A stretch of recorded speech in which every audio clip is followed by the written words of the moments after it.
ఓం సాయిరామ్. సమర్థ సద్గురు సాయినాథ్ మహారాజ్కి జై. సాయి భక్తులందరికీ నమస్కారం అండి. మన బాబాగారి దయ వల్ల మనందరం బాగుండాలి, సంతోషంగా ఉండాలి అని చెప్పి మనస్ఫూర్తిగా కోరుకుంటూ ఈరోజుటి వీడియో స్టార్ట్ చేస్తున్నాను ఫ్రెండ్స్. ఇక ఈరోజు వీడియోలో మనం చూడబోయేది ఏంటి అంటే, తల్లి ఇది మాత్రం నువ్వు మిస్ అవ్వద్దమ్మా. ఈ దీపావళి రోజున సరిగ్గా 10 గంటలకు నీకు ఒక ఫోన్ కాల్ వస్తుంది. ఎవరు వారు ఫోన్ చేసేది, అసలు ఎందుకు వస్తుంది? ఇది కనుక నువ్వు మిస్ చేస్తే 12 సంవత్సరాలు నరకం తప్పదు బిడ్డ అని చెప్పి బాబాగారు అయితే మన కోసం మంచి సందేశాన్ని అయితే తీసుకొచ్చేసారండి. ఆ సందేశం ఏంటి, ఆ సందేశం రూపంలో బాబాగారు మనతో ఏం చెప్పబోతున్నారు అనేది ఆయన మాటల్లోనే విందామా. తల్లి, నేను చెప్పేది మిస్ అవ్వద్దు అని చెప్పి నేను నీకు చెప్తున్నానంటే ఖచ్చితంగా నువ్వు నేను చెప్పేది వదలకుండా వినాలి. నేను నీ కోసం మాత్రమే ఈ సందేశాన్ని నీ ముందుకు తీసుకొచ్చాను. ఎన్నో కష్టాలతోటి సతమతమైపోతున్న నీ జీవితంలోకి అదృష్టపు వార్తను తీసుకొచ్చాను. ఈ యొక్క వార్త నీ చెవిన పడిన మరుక్షణం నీ జీవితంలోకి సంతోషాలు, ఆనందాలు అనేవి అడుగు పెడతాయమ్మా. అంతేకాకుండా కష్టాలు, బాధలు, సమస్యలు, నష్టాలు అన్నీ కూడా నీ నుంచి బయలుదేరి మొత్తం వెళ్ళిపోతాయి. నేను చెప్తున్న మాట నిజమైన మాట తల్లి. ఎందుకంటే నేనేది చెప్పినా కూడా ఒక తండ్రి స్థానంలో ఉండి నీ మంచి కోసం, నీ భవిష్యత్తు కోసం మాత్రమే చెప్తాను. ఎప్పుడూ కూడా కష్టాల సుడిగుండంలో పడి ఎలా బయటపడాలో అర్థం కాని నీ జీవితానికి ఈరోజు ఒక మార్గాన్ని వేశాను. కాబట్టి ఆ మార్గంలో నుంచి నువ్వు నడక ప్రారంభిస్తే నీ జీవితం అంతా కూడా సంతోషదాయకంగా మారుతుంది. బాబా, ఈ సమస్య వచ్చింది, నాకు ఈ కష్టం వచ్చింది అని చెప్పి అడుగుతూ ఉంటావు. తల్లి, నీ యొక్క మనస్తత్వం అనేది కాదు. నువ్వు చాలా అంటే చాలా మంచిదానివమ్మా. ఎదుటి వారిని ఎప్పుడైనా నష్టపరచాలి అని కానీ, కష్టపెట్టాలని కానీ, నీ మాటలతోటి కృంగదీయాలని కానీ, ఎదుటివారి యొక్క నాశనాన్ని కోరుకోవటం కానీ ఎప్పుడు కూడా కలలో కూడా చెయ్యాలి అని చెప్పి నువ్వు అలా చూడవు.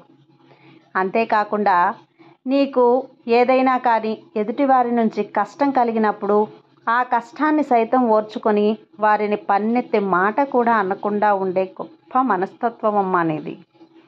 అంతేకాకుండా ఎదుటివారు నీ నుంచి సహాయాలను పొంది మళ్ళీ నీకు సహాయం అడిగినప్పుడు వారు నిన్ను దూరం పెట్టినప్పటికీ కూడా వారిని సైతం తిరిగి చిన్న మాట కూడా అనటువంటి గొప్ప మనస్తత్వం నీది. ఏదేమైనప్పటికీ కూడా ఇప్పుడున్న ఈ ప్రపంచంలో నువ్వు నీలా ఉంటే మాత్రం నీ జీవితం అనేది అంధకారంలోకి వెళ్ళిపోతుంది. ఎందుకు అలా చెప్తున్నారు బాబా? మంచిగా ఉండటం తప్ప అంటే తప్పు అని నేను చెప్పడం లేదమ్మా. కానీ ఎవరు నీతో ఏ విధంగా అయితే ప్రవర్తిస్తున్నారో వారితో కూడా నువ్వు అదే విధంగా ప్రవర్తించాలి అని చెప్పి చెప్తున్నాను. నీ యొక్క చేష్టలతోటి, నీ యొక్క మాటలతోటి ఎదుటివారికి నువ్వు నష్టం కలిగించావమ్మా అని నేను చెప్పటం లేదు. ఎదుటివారు నీకు ఏ విధమైన సహాయం చేయనప్పుడు నువ్వు వారికి సహాయం చేయడానికి వెళ్ళొద్దు అని చెప్పి చెప్తున్నాను. అంతేకాక తల్లో నిండుగా పూలు పెట్టుకో. నువ్వు కూడా ఒక అమ్మవారిలాగా అందంగా అలంకరించుకోవాలి. ఈ విధంగా అలంకరించుకున్న తర్వాత అమ్మని కూడా ఎరుపు రంగు పూలతోటి అలంకరించు. తెల్లటి మంచి సువాసన భరితమైన పూలతోటి అమ్మను అర్చించు. అమ్మకి ఇష్టమైన నైవేద్యాన్ని, పాలు చక్కెరతో కలిపిన నైవేద్యాన్ని అమ్మకు సమర్పించు. ఆ లక్ష్మీదేవికి నిండుగా పసుపు కుంకుమలతో అర్చన చెయ్యి. అలాగే అమ్మ ముందు దీపాన్ని వెలిగించు.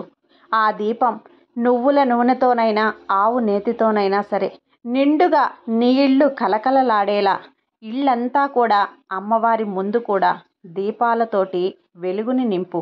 ఆ తర్వాత అమ్మవారికి ఒక తమలపాకు పెట్టి ఆ తమలపాకు మీద రూపాయి బిళ్ళను చక్కగా పాలతోటి నీళ్లతోటి కడిగి గంధం కుంకుమ బొట్లు పెట్టి తమలపాకు మీద రూపాయి బిళ్ళను పెట్టి చక్కగా చిటికెన వేలుతో చూపుడు వేలు వదిలిపెట్టి 3 వేళ్లతో అమ్మకు కుంకుమార్చన చేసుకో.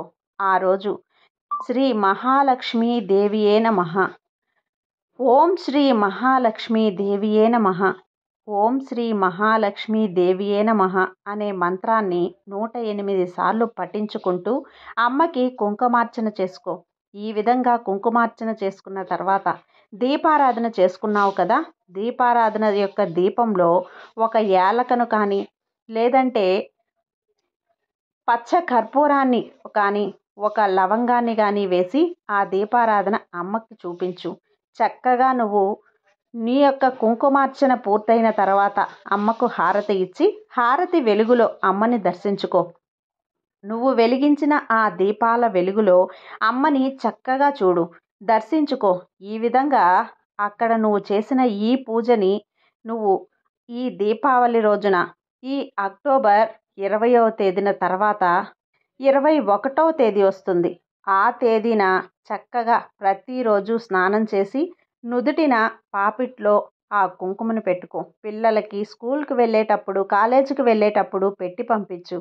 ఆ రూపాయి బిళ్ళను తమలపాకుతోటి సహా ఒక పసుపు క్లాత్లో కట్టి మూట కట్టి ఒక ముడుపులాగా మార్చి దానికి గంధం రాసి కుంకుమ బొట్టు పెట్టి ఎప్పుడైనా నువ్వు అమ్మవారి గుడికి వెళ్ళినప్పుడు, ఆ శ్రీ మహాలక్ష్మీదేవి అమ్మవారి గుడికి వెళ్ళినప్పుడు ఆ రూపాయి బిళ్ళను హుండీలో వేసి, ఈ విధంగా వేయటం వల్ల నువ్వు ఏదైతే సంకల్పించుకొని అమ్మను కుంకుమ పూజ చేశావో, దీపాలతో అమ్మని ఆరాధించావో ఆ సంకల్పం నెరవేరుతుంది. ఈ దీపావళి రోజున నువ్వు కోరుకున్నటువంటి కోరిక నెరవేరి నీ జీవితంలోనూ అలాగే నీ ఇంట్లోనూ వెలుగులతో నిండిపోతుంది.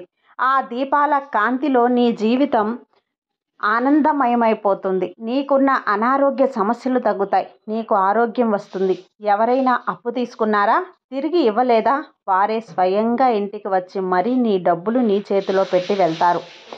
నువ్వు చేస్తున్న వృత్తి, ఉద్యోగ, వ్యాపారాలలో కలుసుబాటుతనం అనేది వస్తుంది. ఆకస్మిక ధనలాభం అనేది వస్తుంది. నువ్వు పట్టిందల్లా బంగారం అవుతుంది. ఏ పని చేసినా అందులో నీకు 3 పువ్వులు 6 కాయలు ఉంటుంది.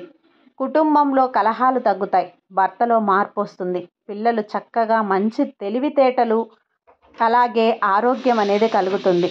నీ ఇంటి మీద నీ యొక్క ఒంటి మీద ఉన్న నరదిష్టి, నరగోష్ట, శత్రు సమస్యలు, శత్రు పీడలు, నకారాత్మక శక్తులు, కారాత్మక శక్తుల ఏడ్పులు, నీకున్న స్థాన బలంలో ఆ బలం అనేది లేకపోయినా కానీ, నీ యొక్క స్థాన దోషం ఉన్నా కానీ ఇవన్నీ కూడా పూర్తిగా వెళ్ళిపోయి నీకంతా కూడా పాజిటివ్గా జరుగుతుంది. అంతా కూడా మంచి జరుగుతుంది. తర్వాత ఆ శ్రీ మహాలక్ష్మీదేవి దగ్గర పెట్టిన ఆ శక్తివంతమైన కుంకుమని తీసుకొని నువ్వు డబ్బు, బంగారం దాచే ప్రదేశంలో బీరువాలో కొంచెం కొంచెంగా వేసి పెట్టుకో. ఈ విధంగా పెట్టుకోవడం వల్ల ధనం ఆకర్షిస్తుంది, బంగారం ఆకర్షిస్తుంది. ధనం నీ చేతిలో నిలకడగా స్థిర నివాసం ఉంటుంది. ఆ లక్ష్మీదేవియే సాక్షాత్తు ఆ లక్ష్మీదేవియే నీ ఇంట్లో కొలువై ఉంటుంది. నీకున్న అప్పుల సమస్యలన్నీ కూడా పూర్తిగా తీరిపోతాయి. నీ యొక్క మనశ్శాంతి లేనితనం, నీ యొక్క అతిగా ఆలోచించి బాధపడే తత్వం ఇవన్నీ కూడా పూర్తిగా పోయి నీ ఆలోచనలో సంతోషం కలుగుతుంది. నీ జీవితం అంతా కూడా సంతోషమయంగా మారుతుంది. నువ్వు పట్టిందల్లా బంగారం అవుతుంది. ఖచ్చితంగా ఇది జరిగి తీరుతుందమ్మా.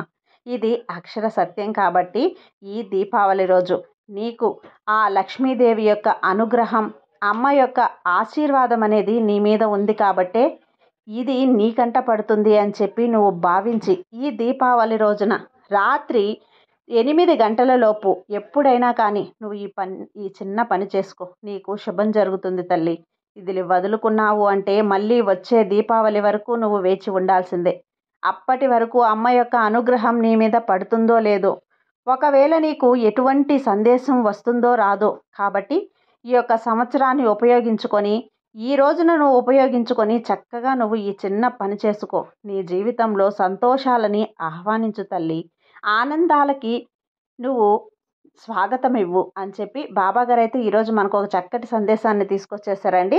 ఈ సందేశం మీకు నచ్చినట్లయితే లైక్ చేయండి, అలాగే సబ్స్క్రైబ్ చేయండి, మరికొంతమంది భక్తులకు షేర్ చేయండి. సర్వేజన సుఖినో భవంతు.